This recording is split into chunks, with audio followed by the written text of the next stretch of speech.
The Spin-off Podcast Network. Raising capital or taking your business to the world? Investment Fix has everything you need to make it happen. This season, we're exploring the US market, the opportunities it offers, what it takes to grow a business there, and the best way to approach investors. The Investment Fix podcast. Tune in today.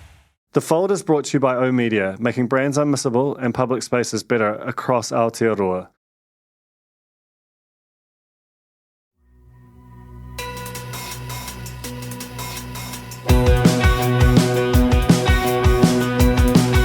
No mai, hoki mai, kia The Fold, e mihi nei ko Duncan Greive tōku ingoa. My guest this week is Alice Snedden, of Alice Snedden's Bad News fame and Starstruck fame and just so many other great things over the past few years. I truly think she's one of our most gifted and original comedic voices to have emerged over the last decade or so. And as she forced me to do at the end of the episode, if you listen right through, I should declare a massive, great honking conflict here in that Alice Snedden's Bad News Season 3, which is airing on the spin-off, is a show of which I'm an executive producer and, and we're intimately involved with the production company, Hexwork Productions, as well. But the show is really good, and I think that a lot of the time what we discuss here is the sort of evolution of Alice Snedden's Bad News.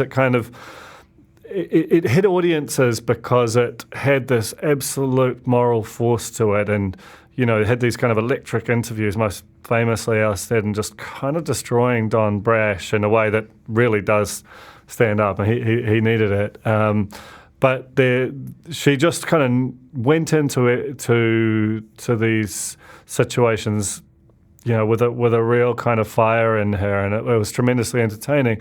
And then over the course of the series, particularly this new season, which starts on the spin-off tomorrow, she kind of gets to a point where she doesn't know exactly where the truth lies, and a lot of it is about her sort of wrestling with that, whether it's her getting older or, finding subjects whose arguments are compelling.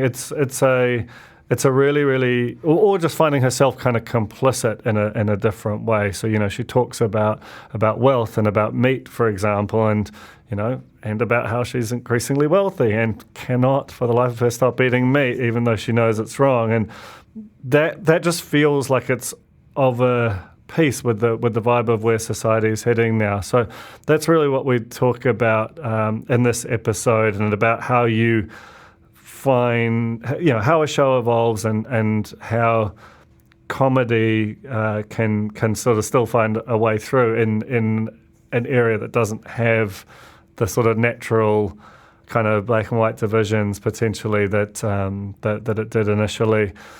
So this is Alice Snedden discussing Bad News Season 3 on The Fold. Tēnā koe, Alice Snedden, and welcome to The Fold. Thank you for having me.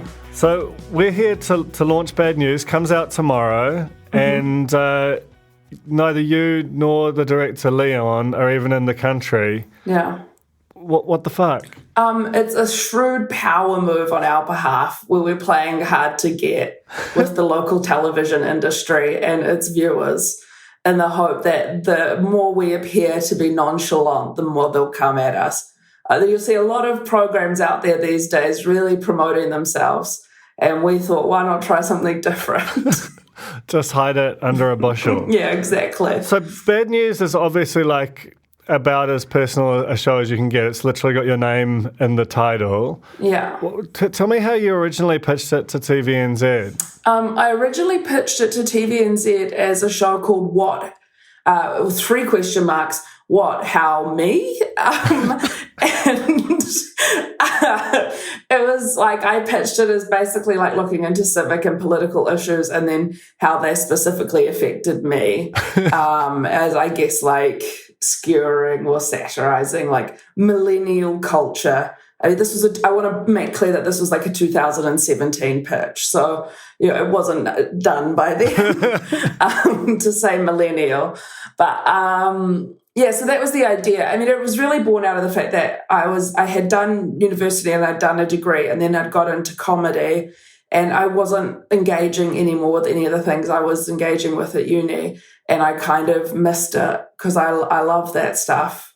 And and none of my work was like skewered towards that, so it felt like a not an inevitability, but just like something I desperately wanted to do. It's interesting because it's quite a challenging show, like almost, and particularly the first season, especially when you think about TVNZ being unavoidably and probably necessarily the most normie platform that we have. Was there any tension between like making this really kind of quite aggro and confrontational show for the big state broadcaster? Well, I think that I was blissfully unaware of a lot of the potential stuff behind the scenes. Like I do remember running into a lawyer in the foyer and he's like, "Ugh, I've just been off the phone with New Zealand Blood." And I was like, "Eh?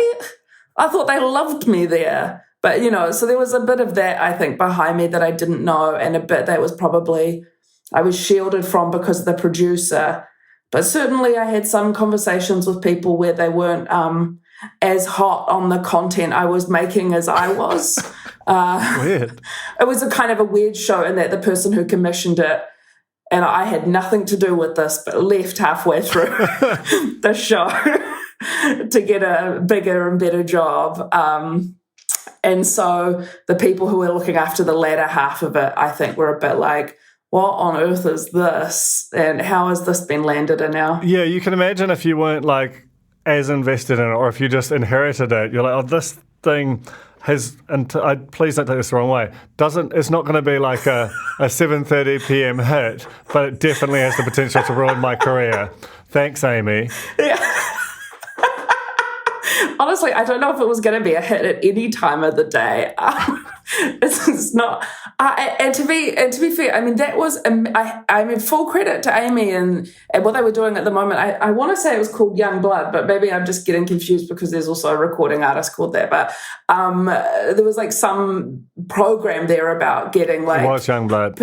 It was Young Blood, yeah, getting people into stuff. And I don't know if this was strictly speaking a part of it, but they felt very much like a culture there at that like brief sliver of time where it was like, hey, do you want to experiment with stuff?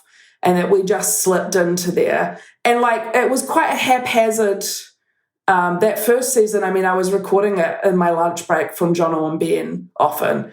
So like I would run away and do an interview and then come back and like, if you look at the season, almost all of the interviews are like in a TVNZ building or a public park you can get for free. I think the budget was pretty tiny because, I mean, it wasn't paid a lot. But it was like, I don't know, it was the most fun. Yeah, it was incredible. It was an incredible experience. Do you think that there's a space for more of that in New Zealand? Because it feels like to make a thing, it almost requires a level of engineering that makes it a bit more costly, whereas so there's a kind of a punkish DIY part of me that thinks if you could just give a bunch of people some smallish bundle of money and accept that some of the things that can be disastrous and unerrable, but that you might also just give people a shot and let them see how they can run. I mean, my honest answer to that is like yes and no, because I think what comes at the expense of low budgets is that they can look like shit from time to time. And, Bad News benefited from the fact that it was an interview show. So it doesn't require a huge production budget in that sense. I would say for me, like, yeah, it's incredible if you can give people opportunities by going like, hey, we're going to put up 50 or 100K and accept that might be lost. For me, like the bigger issue about the television industry in New Zealand is like what happens once people get some of that experience under their belt is like transferring that into bigger budget stuff. And I think I can only speak to my experiences that like that has always felt a little bit trickier. I mean, and I've had like an enormous amount of luck in my career. Too much, really. And I don't even want to speak to it in case they take it all away. But from watching other people and just seeing how the system works, I think To me, it seemed less about going like throwing, small amounts of money at lots of people, and more about like when you do find a creative who does take an opportunity like that and go with that, what's the plan with them post, that small show. I just want to drill into this because I find it really fascinating. And you're, in some respects, quite well placed to speak to it, in that you don't, given the way that your career has developed, you're not as dependent on the opportunities that exist in New Zealand. You've literally abandoned us.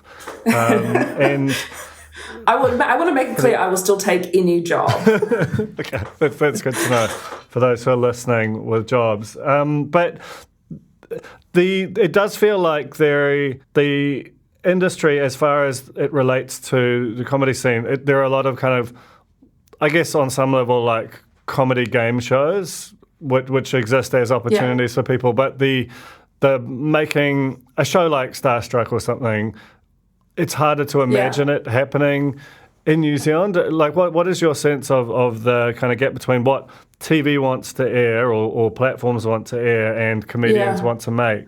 It's hard to know, because I think like the thing that's had a huge impact on it, obviously, I should preface this by saying I have no academic knowledge on this at all. I just have my own personal opinions that are unfounded in anything by what suits my narrative. But in saying that, the streaming services have obviously had a big impact on it, and that we don't have the same sort of monoculture anymore, I guess, where like television networks had the opportunity to lead culturally what we were interested in. And I think sometimes the impact of that is valued, because what's happened is that as, more options have become available, then these networks and platforms are seeking like, what do audiences want, instead of like leading at the forefront of going like, let's give them something they don't know they want yet, but show them that that's what they want. And I think there's like a certain that kind of like competition, I guess, the idea that not everyone is limited to, 3 channels at 7:30 means there's a lot more kind of catering to, I don't want to call it the lowest common denominator, but I can't think of another another way of putting it. And this isn't to be like scathing of it. It's my criticism as well of like politics at large, of going like, politicians are constantly looking for ways to get votes. And so they're seeking the opinion of the populace in order to understand what their policy should be, instead of deciding on what the policy should be and then working on the best way to sell that to the public. And I kind of think the same with TV, is that I mourn a little bit of going like, we're going to be a cultural advocate or like a cultural leader and try and bring people along with us, as opposed to catering to what they already think they want. Yeah, it's a level of risk aversion, ultimately. That it is, and I understand it because of like the market, and I understand that, but I think it's a shame as well. And I think sometimes it gets lost in the mix of going like, oh, there are people who don't have any idea about that sort of shit, but who could make you really great stuff. Yeah, and maybe you won't get to know about it. It's interesting, right? Because if I think about New Zealand comedy historically, it's basically been super weird the whole time. Like we haven't specialised in. While we can do broad, it's not really what you'd say that we're most interesting and kind of best at. And the fact that the emphasis really pushes broad now is potentially leaning away from our strengths, which is not what you tend to try and do. And I will say, like, the ability to be a comedian or like an entertainer who has any sort of broad appeal, to me is like a magic trick. And there are people who can do it, and their talent is like not to be underestimated, because like by its nature, I think comedy is like divisive. So if you can get someone that a lot of people are on board with, or you can get a format or a program, I'm like that's incredible to me. So just getting back to Bad News, which potentially less people are on board with than a show like 7 Days. But I think that's why it's also so beloved by those who have encountered it. Did you revisit the first couple of seasons when you were coming to make this, or what do you think of the sort of Alice Snedden that made those? Because I think there's a journey that you went on here, and I want to kind of dig into that a bit. I mean, I'd be interested to see how perceptible it is to other people, but I certainly felt it more in the making of it this season than I have in any of the others, is how differently I felt about making it and the process of it and what that was like and the tackling of the issues. I mean, I've watched clips, I've watched the second season, I've watched them all kind of every now and then. I just like have a little watch of them, but I don't love to watch myself once it's done and it's out there because I can't change anything. But I would say I like I don't know if I was more gutsy in the first season or just like less nuanced or more self-righteous or something. Like there was definitely like, I don't think it's that I'm less passionate about things now, but I feel like I can see more sides of things now in a way that I don't know is necessarily useful for like activism or advocacy or but that's been really interesting, and this was like throughout the whole process of doing this season. I was going to like Leon, who's the director, going like, it just doesn't feel the same. It just feels different. It feels like strange. And he was like, I think that's because there are no issues where it's like a clean cut slam dunk. This is the moral, righteous standpoint. And I think, there's something to be said for maybe I've grown up a little bit and that's maybe a bad thing. I don't know how I feel about it. On the one hand, I'm like, I think the fact that it's more nuanced and shows more sides of things is maybe like a sign of like the culture we're in now, and that's like a good thing. And on the other hand, I'm like, is it still the same show? I don't know. But I think that's what, I mean, as someone who's watched them all, I find myself really drawn to the kind of moral complexity and ambiguity of the current season, and that if I was to characterize the first season, it was like, this is what Alice thinks, and she sort of bulldozes into a room and just tries to kind of smash heads to get people to agree with her in a way that is tremendously entertaining. Whereas this third season, it's like, man, this is complicated. Like and the interviews are more like, how should I wrestle with my own kind of complicity in this very complicated thing? But it doesn't have the same kind of moral clarity of the first season. It actually has a lot more sort of nuance and texture to it while still being super funny and having gags. Oh, that's kind. I mean, I hope that's the case. And I think, like, honestly, the older you get and the more successful I've got, the more complicit I feel in a lot of the issues that I have previously, I want to say lambasted, and I don't know if that's the right word, skewered or highlighted.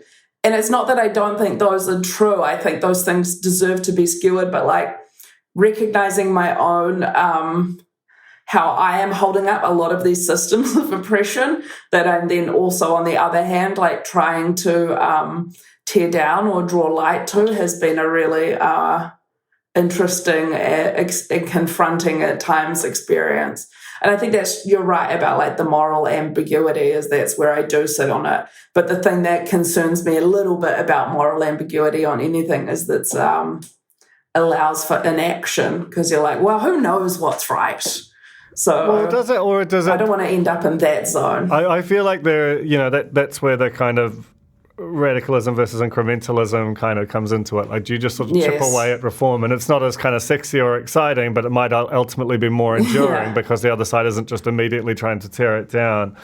An episode which I think about a lot, which feels like predictive of where it went, was the euthanasia episode in season 2. Yeah. Because that's almost felt like it crystallized a thing where you know, both Judeo-Catholicism, and because this is a really complex issue, you didn't know where you stood going into it. And I don't know if you necessarily did coming out. And even the fact of it getting a bunch of people who disagreed around a table, the kind of civility the kind of public wrestling that became out of that, I was like, oh, this feels like a different tone, and that it almost feels like it predicted where the show was headed. Yeah, I think that's true. I think that's very true. I mean, the euthanasia was like the first example, of, I guess, doing something where I wasn't entirely sure where I stood on it. And then I feel like we've ended up with all of these topics this season where either I'm not sure where I stand on it or I am sure where I'm standing on it, but my actions are not reflective of that. And in some ways, I think it is the most personal season because I feel the most personally implicated in every episode. And, like we did this season we'll be doing one on meat, for example. I think I know that the correct position is not to eat meat, and yet I'm still doing it. And and I don't know what it's going to take to change my mind, but I know it's wrong. And there's so many other things as well, like having done the episode on wealth and about home ownership and stuff, I have felt incredibly conflicted about what do I do. I mean, I do own half of a home with, I bought it with a group of friends, but like still, I own half of it, and I am going like, I don't know if I can have that and have ethical integrity. That's interesting, and I mean ultimately that feels like the kind of like a theme for the season. The I think we maybe talk about that meat episode. Do you want to just sort of say where it came from? Because there is a real sense of like, you're more and more confident that it's definitely wrong as the thing develops, and also there is no sense that you are going to move from that as a I'm going to keep eating this one or two times a day because unfortunately delicious. Yeah, I mean, essentially that whole episode came from like when I was in my mid-20s, I read, I think it was Jonathan Safran Foer's Eating Animals, and I stopped eating meat for about 4 years. And then I had like a lovely clam, and it was just like a slippery slope back into like steaks within about a week. And since then I've just been like full meat eating. And I think in my mind, I had always kind of managed this justification of going like the New Zealand system feels so much more different to the international or the American system in general. And then I got a dog, and then I've not traditionally been an animal person. I didn't emote a lot for animals, but then I got this dog and I was like, fuck, I actually I love this dog, and I can't imagine eating this dog necessarily, but I'm still eating these other animals, and I can I guess I'm anthropomorphizing the dog a lot, and I'm like, why don't I do that with other animals? And I think that was it, of going like, I was basically looking for a justification that I could still keep eating yummy food, but that I was morally in the right. And I think what I came away from was like, oh, I'm morally in the wrong, and I've either got to accept that or I've just got to find one killer veggie that I love more than all meat. How's that going? I'm really into aubergine these days. Aubergine is not going to get it done. I'm sorry. I know. I think, honestly, sometimes I'm like, the hubris to call a cauliflower steak. I'm like, are you kidding me? No, but only vegetarians would do that because they're sufficiently distant from the reality of steak to be able to say, well, this is the same broad shape. That's true. That's true. But then also I was surprised in talking to people, like the guy who we interview is the kind of sets the standards for animal welfare and farming in New Zealand. He does eat meat as well. And he's like a lover of animals who's dedicated his life to, caring for animals, learning about them, teaching about them. So either there is this general cognitive dissonance, or these issues are just more complicated than they appear. Probably a mixture of both. Yeah, I think so. Also, I will say for the meat episode, I had bought a new pair of boots that I really wanted to show off on a farm. And that was a huge driver behind it. But then in the end, we cut all that stuff from the episode. Unbelievable.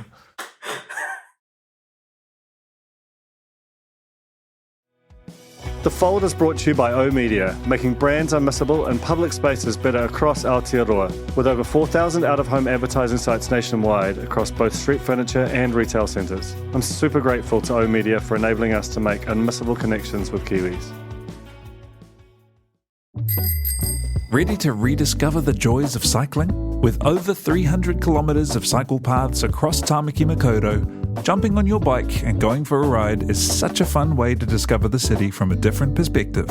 Cycling is getting more and more popular across Auckland, so now's a great time to join the hype and give cycling a go. Head to at.govt/cycling to find your nearest cycleway today. Raising capital or taking your business to the world?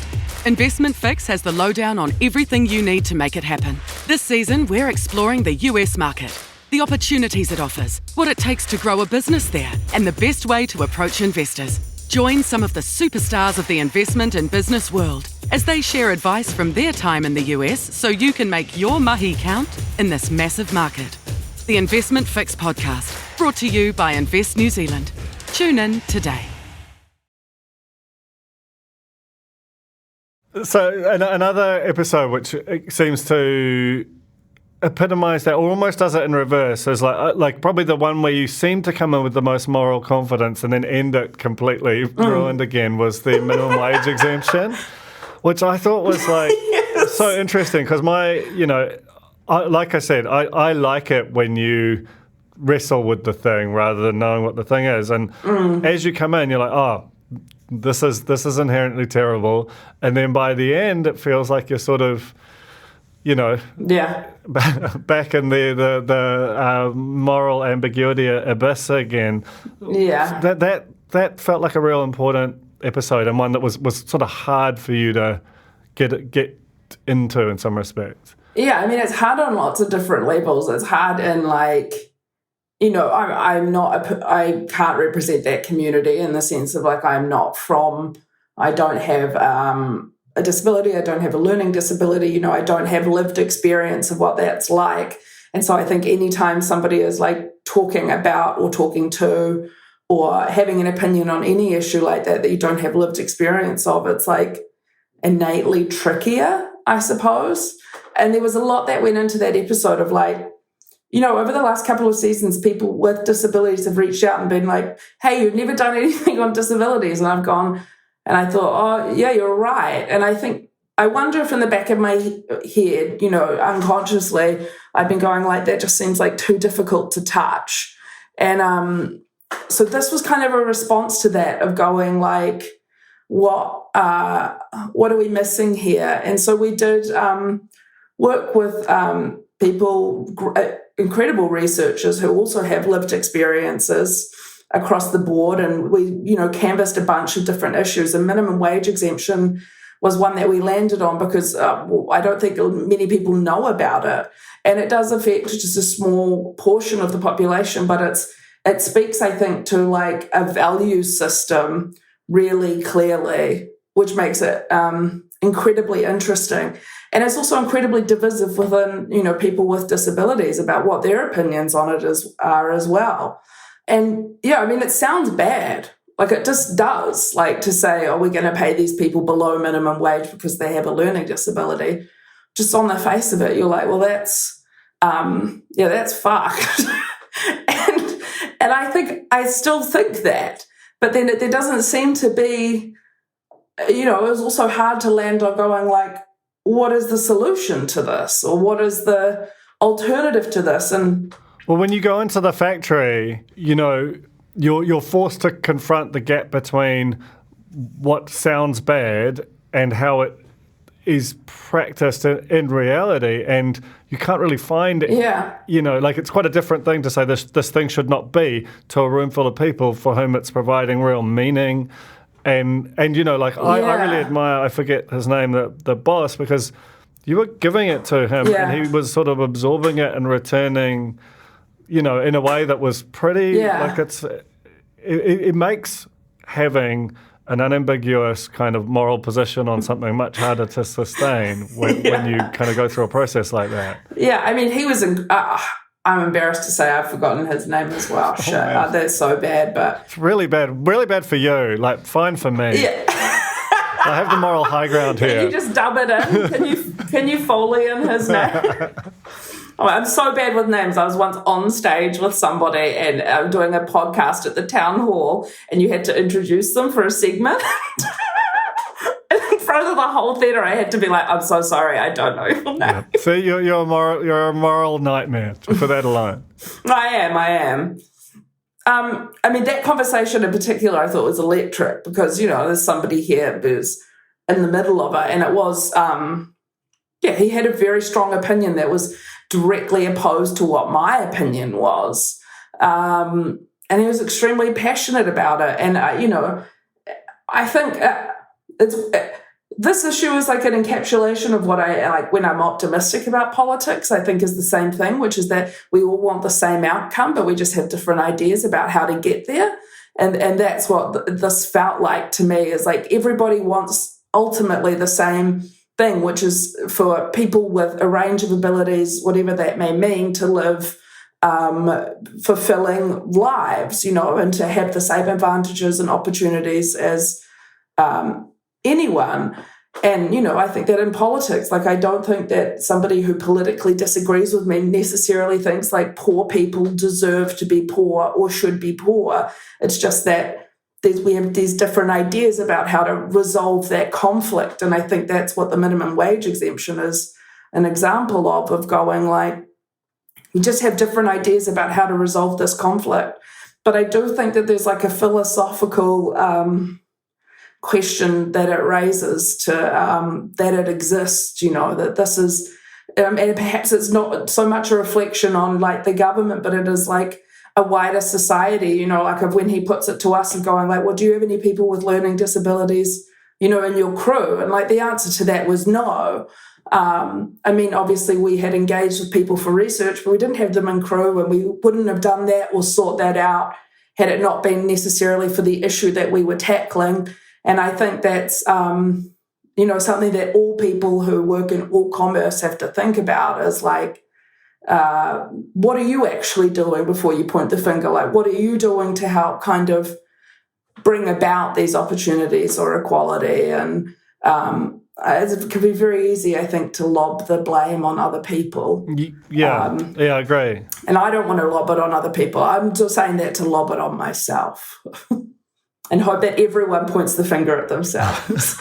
Yeah, I mean, that it feels like we moved from an era where it was sort of, there was a form of activism that was doing kind of online finger pointing, and that was considered to be enough. And I think the season sort of feels like it's moving on from that to saying, what is it to kind of truly get close to this thing? I actually wouldn't mind, just before we go, I'm aware that it's late where you are, but about talking about rugby, which is an episode 5 years in the making. Yes. And a similar kind of thing where, like, this almost felt, in some respects, you could feel the tendrils of the first season in it. That I mean, in part because there is Alice Snedden of 5 years ago in it, but also you end up in this conversation with Mark Robinson, who's CEO of New Zealand Rugby, and is honestly had a worse time since this in any number of ways, but similar kind of a thing where you were putting things to him, and I just thought he sort of, I feel like you ended in this weirdly kind of, I don't know if it was a hopeful place, but he certainly seemed open to the criticism and was like, come back and check my homework in a few years' time kind of thing. Tell me the story of that episode, because I think it's such a fascinating one in multiple ways. Well, it started because the show happened in 2018 when we were making the first episode, and we were thinking about issues. That was only a couple of years after the Chiefs scandal. And this idea, I guess, that like domestic violence rates rose when the All Blacks lost a game and stuff had been around for a while, and certainly something I had heard. And, from actually speaking to people, it sounds like that is in part a myth, like that is just based on like anecdotal evidence. We don't actually have statistics to back that up. But that idea that there was a connection between like violence and rugby was in the ether, and I think it still is now, but it felt very potent at that time.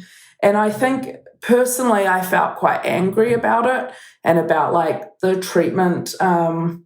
I had seen people in my life I knew who had experienced it, and then seen what the women who were at the Chiefs after party had experienced themselves, and then the way that they had been treated in the aftermath of that.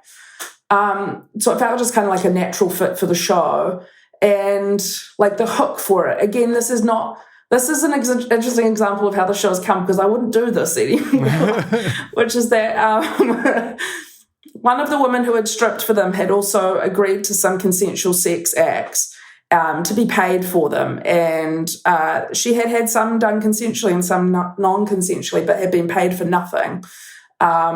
So I was like, well, let's start the episode with me going to the Chief's office and asking for that money for her, which is like...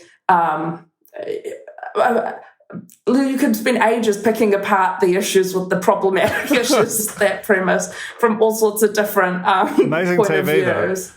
though. Well, I just thought, like, I was like, fuck it, in a sense, you know, like, let's just go like direct, like, let's go straight to the heart of it and go like, here's one thing we can change, and that'll open up a whole bunch of other avenues of conversation. And obviously, you know, they weren't great. They weren't that happy to see me there, and they invited me in for a chat, and I still had the recording of all of that, and it was very kind of weirdly not weirdly confrontational. I don't think I can say that. I mean, of course it was going to be confrontational. And then we got out of there, and on the way home I got a call from, I'd given them all of the information of the show and the producer's information. She'd come in with me, and I got a call from the Sunday Star Times, who I was writing a truly awful column for at the time.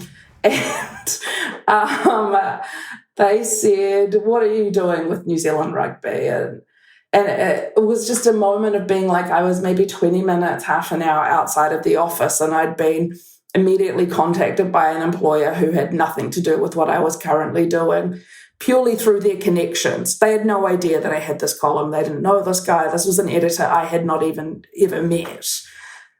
So then that kind of became a bit of part of the story at the time, you know, of going like, shit, it made me feel like this is a powerful organisation. This isn't like Ma and Pa rugby. This is like, there are a lot of things at stake for people that aren't at stake for me. I don't understand the stakes of this. And so we did a whole episode on that, and, you know, we interviewed a rugby team of boys, and fuck, I'll be honest, they said some fucking horrible shit in a way where I was like, this is not, you know, progressing stuff forward.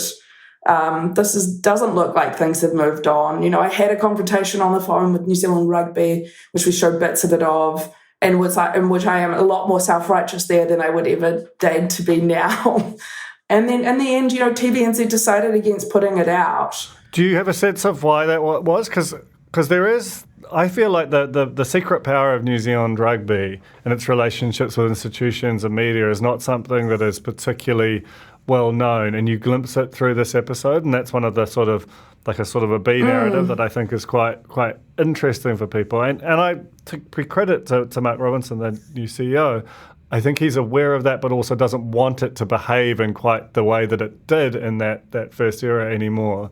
That it wants it to be a sort of a citizen rather than this kind of, you know, bully-ish kind of force. I mean, the stuff with Mark Robinson is there's a kind of a part of me that's like, beware the affable guy.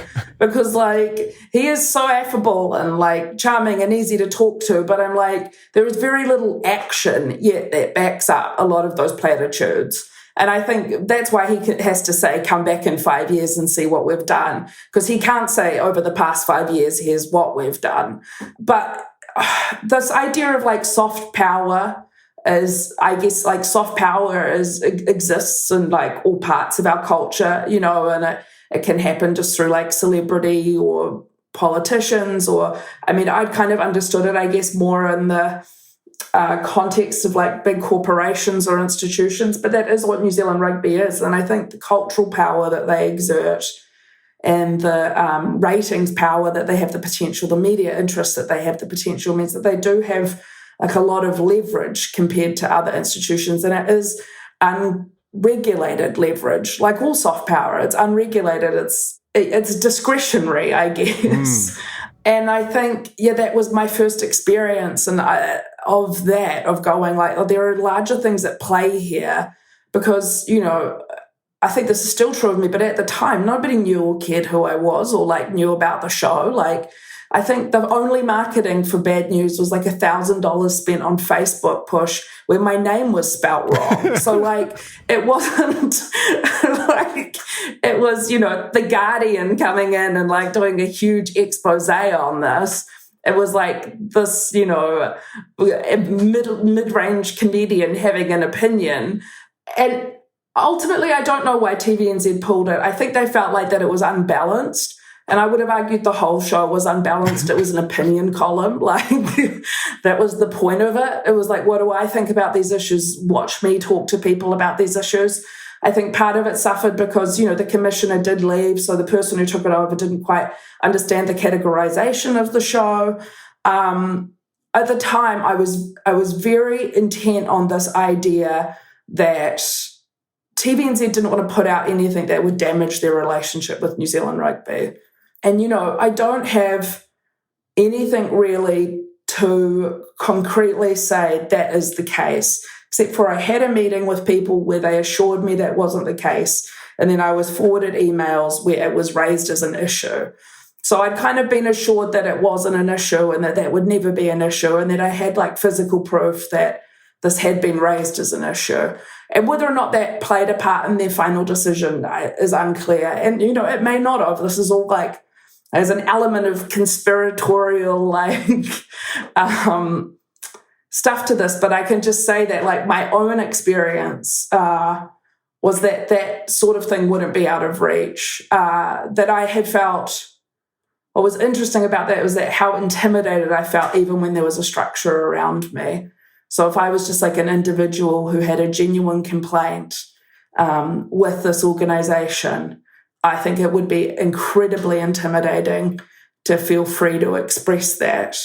And so that's kind of where the episode ended up. Like, when we conceived of it in 2018, it was really about just this relationship between, like, I guess, violence and violence against women, and if there's any connection or not to kind of masculinity in sports. And it's ended up kind of going like, how does this big institution, how do we regulate them, and how do we hold them accountable, and then how do we make sure that they have a positive influence on things?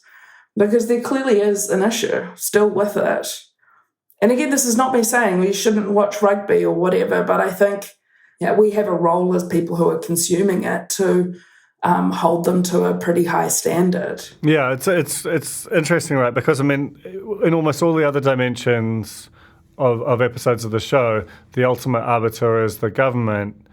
And with rugby, it's New Zealand rugby. Well, at least you can change your government, or you can kind of impact it with your vote. With New Zealand rugby, it's a lot less direct, your ability to kind of impact the relevant institution. Hey, Alice, thanks so much for this. I feel like is it light outside? Like, what's going on in England right now? Because it seems like it's light there. It's nighttime. It's nighttime. Yeah, that's what I assumed. But then there's something about the light playing off the curtains. So I was like, is it still, like, is it? Oh, I see. Yeah, it was. No, I'm on the other side of the world. And you're saying it's night. I don't understand. It's night. This is crazy. Well, thank you for staying up at night. Of course. To talk to us. Really appreciate it. And I know this is supposed to be the end of Bad News, but there's a part of me that thinks that this sort of journey into kind of moral chaos that you're on might demand a return as either a special or something. Yeah. What I would genuinely love is if I could carry on in some way doing the moral ambiguity stuff, and there was somebody who was younger than me with a different lived experience to me who could come in and do the like moral certainty who could come in and be like the torch in a sense need to be passed. I'm happy to hand over the name. I'm more than happy to resign to somebody who wants to make the show and has that kind of like fire and certainty. I would love to see that. So if you're listening and that's you, Amber at Hexwork Productions is available for bidding on the free rights to Alice Snedden's Bad News IP. Thank you so much, Alice. This was real fun, and it's honestly an amazing show. Thanks, Duncan. It's definitely not where it started, but I think that the fact that it's gotten so kind of comfortable in the weeds is a real credit to you and the whole production. Oh, that's so kind. And have you disclosed your bias here? Oh, the fact that Hexwork Productions is under my control and that I'm an executive producer on the show. I don't think people are interested in that. That doesn't seem relevant. No, you're right. And it has no bearing on absolutely your opinion not. of the final product. Okay, I'll make a declaration up top. Okay. That's fair. Thank you. Yeah, I appreciate it. I've got a certain level of integrity I need to protect. Well, now you do. The Fold was brought to you by the Spin-Off Podcast Network. It was hosted by Duncan Greive, produced by T.I. Butler, with production management by Rachel LaRue and series production by Jane Yee.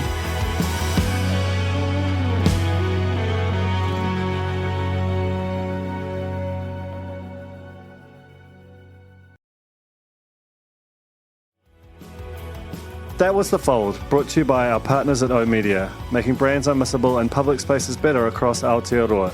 Huge thanks to O Media for sponsoring this episode of The Fold and enabling us to make unmissable connections with Kiwis.